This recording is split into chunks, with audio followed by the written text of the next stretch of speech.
Hi everyone, my name is Mahsa and it's my pleasure to be part of this great event today. I'm going to talk about stablecoins today, which are price stable cryptocurrencies.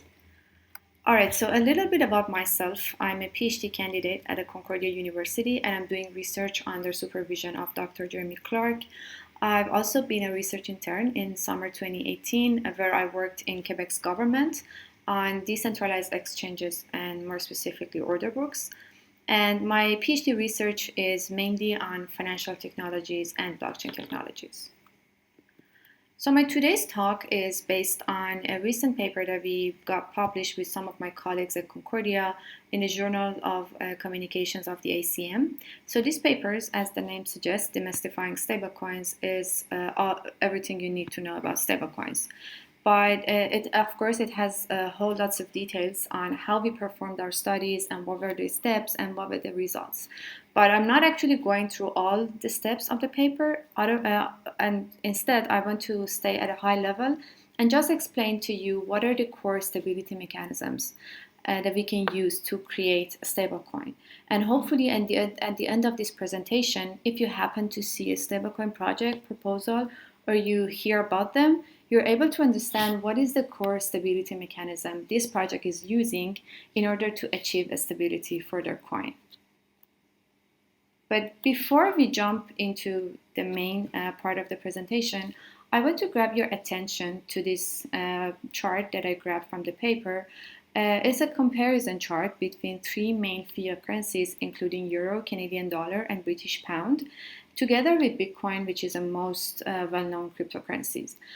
So as you can see here, those three fiat currencies, they're showing relatively stable behavior throughout the 3 years of 2016 to 2019, whereas Bitcoin has been fluctuating a lot. And just to emphasize on how huge this volatility in Bitcoin is, look at when Brexit happened in 2016. So it's when it happened, it actually made the value of British pound to drop a lot. But this huge change in the value of British pound is nothing when we compare it to the fluctuations in the Bitcoin's price. So what I'm trying to emphasize here is that the volatility that we're talking among fiat currencies in the real world is nowhere near the one that we have in crypto space. So cryptocurrencies are really volatile and we want to avoid that. So this volatility in the crypto space is was the motivation behind all those proposals that there were a lot of them that came into existence since 2018, and they were proposing for a new design of cryptocurrencies that has a stable store of value relative to US dollar, for example. So this is great. So far, we understood that cryptocurrencies are volatile and we need something like cryptocurrencies, but more stable.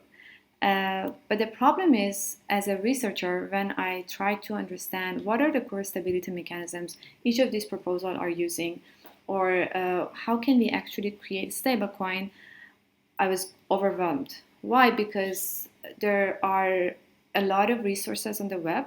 But the problem is all of these white papers, all of these resources, they're each using their own terminology, their own jargon, their own classification of different groups of stablecoins. So this makes it really hard for people to understand what are the main mechanisms that these projects are being built on. So that's where our contribution from the paper is taken into account. So what we did was we tried to study whole lots of stablecoin projects, their white papers, and honestly, every little thing that we could grab related to those projects and proposal. And we were able to classify stablecoins into two broad categories. So the first one are the backed one, and the second one are the intervention ones. So from this talk, from now on in this talk, I'm going to talk about each category. And again, I'm not going through the details. I just want you to understand what is the basic stability methodology that they're using. All right, so the first group are the ones that are directly backed and redeemable. And again, I want to ask you please not to get confused with this terminology, because at the end of the day, these are the ones that we chose. And although we hope that they're descriptive, but we don't want you to get confused with these terms and names. Just try to understand what is the core mechanism that I'm trying to explain. So in this group, let's say there is a trusted third party. Here we call her Alys. So she wants to create a system that issues 1,000 stablecoins, goes by the name of Alys Coin. And to do so, she has to first deposit 1,000 US dollar inside some physical location, some reserve. Here I set example for a bank account. So she does so, and for 1,000 US dollar that she has in reserve, she can issue 1,000 Alys Coin on some blockchain, let's say Ethereum blockchain. And she also offers redemption for all those Alys Coins. All right, so we're set. Some user like Bob can come along and they want to buy 10 Alys Coins. So to do so, they have to pay 10 US dollar because each Alys Coin is supposed to be backed by 1 US dollar. It's the way the system is designed. So Alys would pay 10 US dollar to, Bob would pay 10 US dollar to Alys, and Alys promises to pay deposit and pay this 10 US dollar inside a bank account, and that she would hold it there. She would not touch it any time in the future. All right, so this is good, but there could be a case where Bob comes along, he wants to buy some amount of Alys Coin, but Alys doesn't have anything left in the system. So what she's going to do is she has to deposit the same amount of, the equivalent of the same amount of Alys Coin she wants to issue, and she has to deposit it inside a bank account, and then she can issue whatever amount of coin she wants to issue. Also, as I've mentioned, this system offers redemption. So at any time, Bob can come along. Let's say he wants to redeem 2 Alys Coins. So what happens is Alys would go to the bank account. She would withdraw 2 US dollar. She would give it back to Bob, and then those 2 Alys Coins is back to the system again. And what is really important here is because we're trusting that trusted third party, here is Alys, to hold those assets in reserve, here is bank account, we want that trusted third party to publish periodic audit reports, let's say a weekly report, so that we would be sure that there are enough assets, underlying assets in that reserve. Because the coin, at the end of the day, the coin is supposed to be backed by those assets. All right, so in technical term, this category, as I've mentioned, they hold some store of value. Here was US dollar with 1-to-1 ratio in some bank account, in some physical location, and they definitely need to be audited. And this group offers redemption for their underlying asset. And during our studies, it actually turned out that this is the same idea as traditional money, but with the difference that now transactions are being done on the blockchain. But still, you have to pay attention to the fact that issuance and redemption of the coins are still being done off-chain and between people. So you may have heard about USDC through USD and Paxos. These are all using this core stability mechanism to achieve stability for their stablecoins. The other backed category are the ones that are directly backed, and it's the exact same idea. There's a trusted third party for each stablecoins they want to issue. They have to have the equivalent asset in some physical location. They need audit for sure, and with the only difference that they don't offer any redemption for their underlying asset. And I'm sure that you've heard about Tether. It's the most traded cryptocurrency in the world. It's a stablecoin, and Tether is actually relying on this core stability mechanism to achieve stability and avoid volatility. The third group of backed category are the ones that are indirectly backed. So here, you're no longer trusting anybody to issue the stablecoin for you. So Alys is just an independent person. She can go on the Ethereum blockchain, and she creates an application on the Ethereum blockchain. It's called DApp, a decentralized application. It's, at the end of the day, it's a code. It's just a smart contract. And there is some sort of ways for this smart contract to know what is the exchange rate between Ether, a currency on the Ethereum blockchain, and US dollar. So imagine that at this point of time, the dApp knows that the exchange rate between Ether and USD is only 1. And Alys would lock up 1.5 Ether inside the smart contract, and doing so, she would just create two positions in line. So the first one is this stablecoin itself, which is called the Alys Coin. And because the exchange rate between Ether and USD is 1, now it equals to $1. And whatever is left inside the smart contract is for Alys, which is, in this case, 0.5 Ether. So, okay, now Bob can come along, he can get the stablecoin from Alys, and at any point he can come back and he can redeem his coin. Depending on what is the exchange rate between Ether and USD, he would get his money back, and whatever is left inside the smart contract would go back to Alys. So we know that the exchange rate between Ether and USD can change, right? All right, so Ether's value can go up. So imagine that at some point in the future, the dApp knows that now 1 Ether equals to $2. So what happens is now, the less amount of Ether would give us the equivalent of $1. So if at this point Bob comes and he wants to redeem his coin, he can do that, and he gets $1, which is equal to 0.5 Ether now. So the stablecoin is great. It's still being traded at around $1, and whatever is left inside the smart contract goes back to Alys, which is at this point of time 1 Ether. So Alys has benefited from this case. But we know that the Ether's value can go down, and even it can go extremely down, that we wouldn't have enough Ether inside the smart contract to cover our stablecoin bid. Imagine that dApp gets to know that now 1 Ether equals to $2, but 1 Ether equals to 0.5 USD. So at this point, remember that we have only 1.5 Ether inside the smart contract, and it's not even equal to $1 now. So if Bob comes, he can redeem his coin, but only for 75 cents, and Alys doesn't get anything. So at this point, we would say that the stable coin is not stable anymore, and the stability is broken. So some of the projects that are relying on this stability method, including DAI and BitUSD, they have some mitigation and prevention technique in order to not allow this case to happen. And as I've mentioned, in this group, you're not relying and trusting on any trusted third party to issue the coin for you. So everything's now decentralized. This is great. And not only the transactions are being done on the blockchain, but also the issuance and redemptions of the coins are being done here on the Ethereum blockchain. All right, so the second broad category of the stablecoins are the one that we call intervention. So these ones are not backed by any asset, and instead they try to intervene to increase or decrease the value of their stablecoin. I'll explain more and hopefully you'll get what I mean.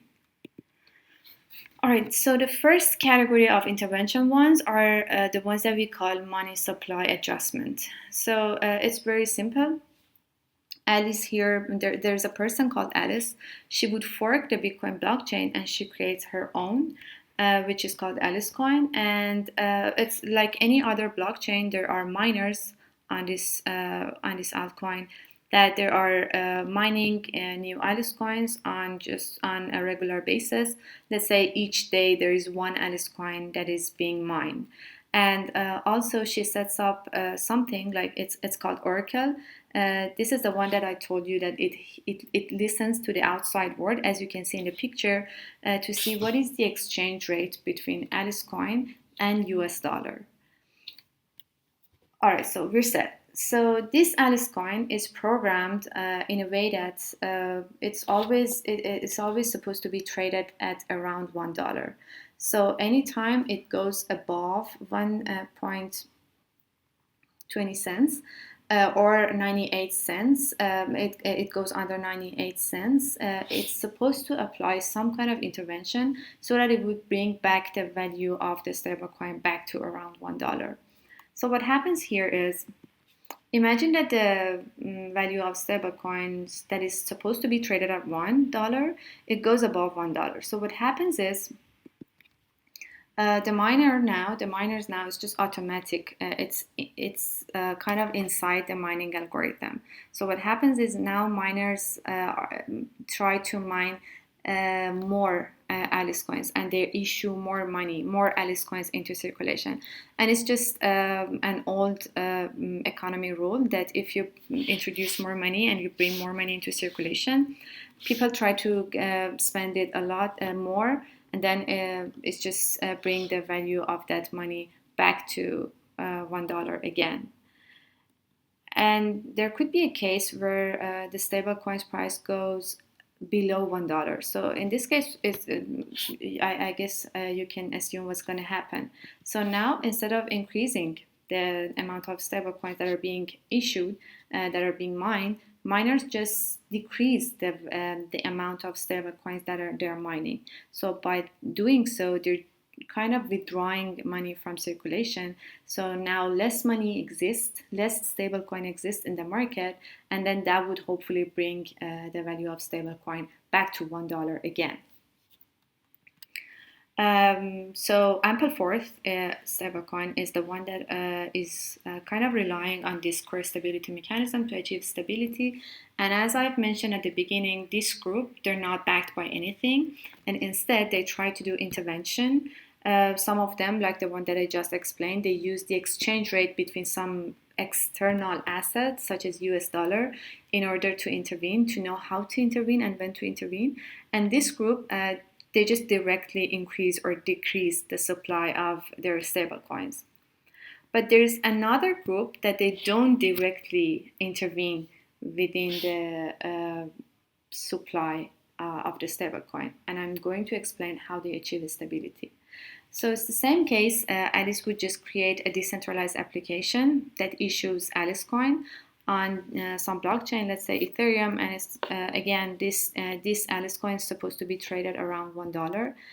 But like any other coins, its value could go above $1.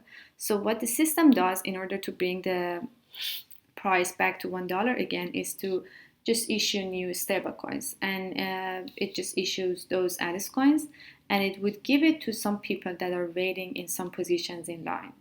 So the new stablecoins come into the market, the people would take it and they would just go back to the market and they try to spend it, and then hopefully that would bring the value of stablecoin back to $1 again. But I'm sure that there is a question in your mind that how would these people stay in this line? What are these positions in line? So that goes back to when the price of stablecoin goes below $1. So in this case, what happens is the system wants to withdraw money from the circulation so that the value would go back again, back to $1 again.